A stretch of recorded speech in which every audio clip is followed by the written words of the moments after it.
जो जनरली बच्चे होते हैं मध्य वर्ग में, खूब पढ़ाकू, टॉप करने वाले, डांस में ऐसे, स्पोर्ट्स में वैसे, हमारा बच्चा वैसा एकदम नहीं। ना हमने कभी कोशिश की। मैंने उससे इतना ही कहा था बचपन में, बेटा हर साल एक क्लास पास करते रहना, इतना काफ़ी है।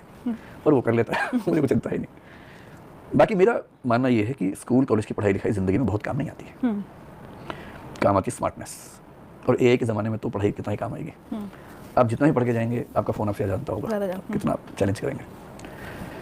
तो मेरा और मेरे परिवार में सबका, मेरी पत्नी का उसूल ये था कि एक कायदे का इंसान बन जाए, स्मार्ट हो, समझदार हो, थोपेंगे कुछ भी नहीं, और जो करना चाहे करे, बस चॉइसेस देंगे। सजेस्टिव पेरेंटिंग बोलते हैं इसको आजकल। अंग्रेज लोगों ने बड़े नाम गढ़ दिए हैं। एक होता है हेलीकॉप्टर पेरेंटिंग, कि हेलीकॉप्टर के पंखों की तरह बच्चे के ऊपर मंडराते रहना। बच्चा अपने कमरे में फ़ोन देख रहा है, मम्मी बीच में अचानक घुसेगी कि फ़ोन में क्या देख रहे हो। ये हेलीकॉप्टर पेरेंटिंग का एक उसूल ये होता है। जाओ तुम लोग अंदर बैठो। या हर चीज़ में बहुत पैम्पर करना, प्रोटेक्ट करना। वो नहीं हमारा। कहीं शॉप पे भी गई तो हर 10 सेकंड में फ़ोन करना, बेटा ठीक हो, शॉप पे कोई दिक्कत तो नहीं हो रही है। इसको क्या बोलते हैं? ये हेलीकॉप्टर पेरेंटिंग। ठीक। एक नेग्लेक्टफुल होती है कि ध्यान ही मत दो यार, ठीक है।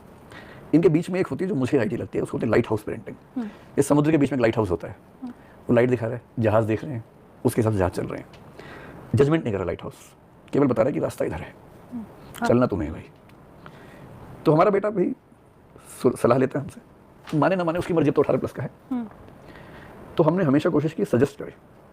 एक दो बड़े फैसले उसने किए पिछले साल में जो किसी पेरेंट को परेशान कर सकते हैं। अच्छा। पर हम लोगों को नहीं किया, हमने वहाँ भी सुझाव दिया। उसने जो फैसला किया, हमें अच्छा लगा। क्या बात है। बट एक और आजकल के, अगर फिर मैं अपनी पीढ़ी की अपब्रिंगिंग पे जाऊँ, आजकल क्या हो गया, कई बार मैं बहुत सारे जब बच्चों को देखती हूँ तो मुझे लगता है ओवर पैम्पर्ड बच्चा है। ये ना बहुत ज़्यादा, या बहुत बेसिक एटिकेट्स नहीं है, अपने से नीचे किसी का सम्मान करना इस बच्चे को नहीं सिखाया गया। ऐसे रैट रेस में तो सिखा दिया, हो सकता है पढ़ाई में बच्चा बहुत होशियार हो, लेकिन ओवर पैम्परिंग दिख रही है। अब तो आजकल बहुत छोटे छोटे कई बच्चों के पेरेंट्स ऐसे आते हैं कि वो बच्चा खाना ही तब खाएगा जब उसके सामने वो मोबाइल पे वीडियो गेम कुछ चल रहा हो, तो थोड़ा कष्ट होता है देखकर। तो ये हमारे टाइम में नहीं था, आप फिर कहीं अपने टाइम में बात कर रहे हो। तो ये जो ओवर पैम्परिंग वाली हो रही है, और जो हम लोग ये कहते हैं ना कॉम्पनसेट करते हैं पेरेंट्स, टाइम ना देने के बदले आपने आईपैड दे दिया उसको, टैबलेट दे दिया, वो कंसर्न नहीं है क्या आजकल? दो बातें, देखिए पैम्परिंग तो हमारी भी कम नहीं होती थी। मम्मी अपने हाथ से खाना खिला रही है, ये पैम्परिंग ही है। पसंद का खाना खिला रही है। हमारी मदर तो स्कूल में टीचर थी, तो उनको टाइम नहीं मिलता था, घर पे कोई और काम नहीं करता था।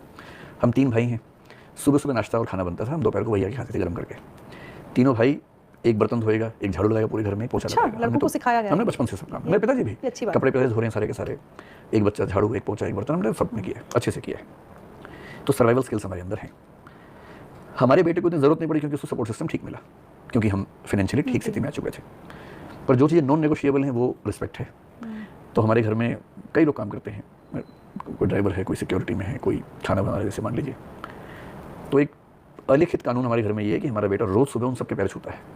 और हमारा छूता ही है, सबके पैर छूने हैं जो भी काम कर रहे हैं। कोई टॉयलेट भी साफ करता है, उसके पैर छूना नियम है। अच्छी बात है कि मेरे को कहना नहीं पड़ता, वो खुद छूता है। उसका सबसे मजाक का संबंध है घर में। जैसे मुझे लेकर सब लोग थोड़ा दबाव में रहते हैं कि मैं बॉस हूँ, तो जब घर में काम करते हैं थोड़ा डरते हैं मुझसे। और मैं क्योंकि ऐसे इतना उलझा रहता हूँ कि मैं और कितनी बात करूँ। पर बेटे के साथ, वाइफ के साथ भी उन सबका दोस्ती का संबंध है, बेटे का तो मजाक का संबंध है। क्या बात है। जितने भी लोग घर में काम करते हैं ऑफिस में भी, तो उसका तो बहुत ही मजाक का संबंध है, दोस्ती वाला संबंध है। तो बेटे के साथ भी कभी डांटने पिटाई की तो कभी? बचपन में नहीं, 2-3 बार मैं पीटा कसके, वो तो मैं हरियाणा का हूँ, तो आप पिटे भी हैं? पिटा इतना हूँ तो मैं वो कैसे छोड़ दूंगा। लेकिन जहाँ तक मुझे याद है, मेरे ख्याल से 2 या 3 बार कुल मिला के ऐसा हुआ होगा कि पीटने की स्थिति है। और वो हर बार ऐसा तभी हुआ जब उसने बाकी बच्चों को तबाह कर दिया। जैसे 10-15 परिवार है, सारे बच्चों को तबाह कर दिया, मार मार के कुछ ऐसा कर दिया।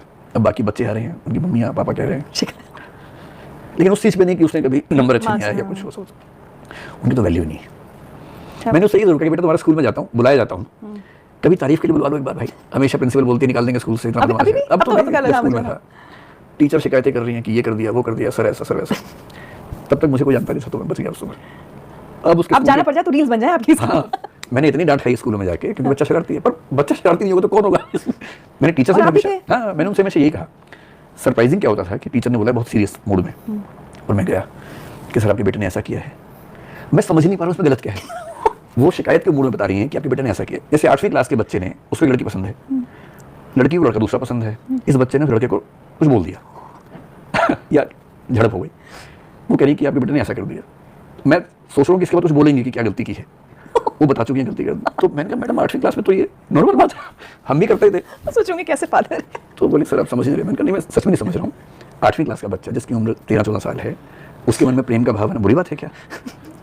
बोले सर आप ऐसी बात, मैं क्या बात करूँ आपसे, मेरा बेटा नॉर्मल है एकदम। उसने दूसरे बच्चे को डांटा, उसको सॉरी बोलने मैं बोल देता हूँ, उसके पेरेंट्स सॉरी बोल दूंगा। लेकिन अगर बच्चे झगड़ा नहीं करेंगे आपस में तो ये बड़े कैसे होंगे, मैच्योर कैसे होंगे, आगे चल के बड़े झगड़े होने इनकी ज़िंदगी में। तो ये तो छोटी मोटी बातें हैं, पर ठीक है। वो टीचर ने बेचारा हाँ, उनको लगा कि सर आप समझ नहीं पा रहे। मैंने कहा ठीक हो सकता है, शायद चाइल्ड साइकोलॉजी में कुछ नया आ गया होगा, हम नहीं समझ पा रहे होंगे। और मैंने अक्सर पाया कि जो काम मैंने 6वीं में किए मेरे बेटे ने 8वीं में किए, तो मुझसे 2 साल आगे ही चल रहा है। मैं ये कैसे उम्मीद करूँ कि मेरा बेटा देवदूत पैदा हो जाएगा, खून तो हमारा ही है। तो मैं तो इसी में खुश रहता हूँ कि जो बेंचमार्क हमारा था उससे थोड़ा बेहतर है। लेकिन आज की विकास दुबे कीर्ति को देख के कौन ये मानेगा कि बचपन में खुराफाती थे, बदमाश थे, थोड़ी बहुत मार पिटाई भी की है, राजनीति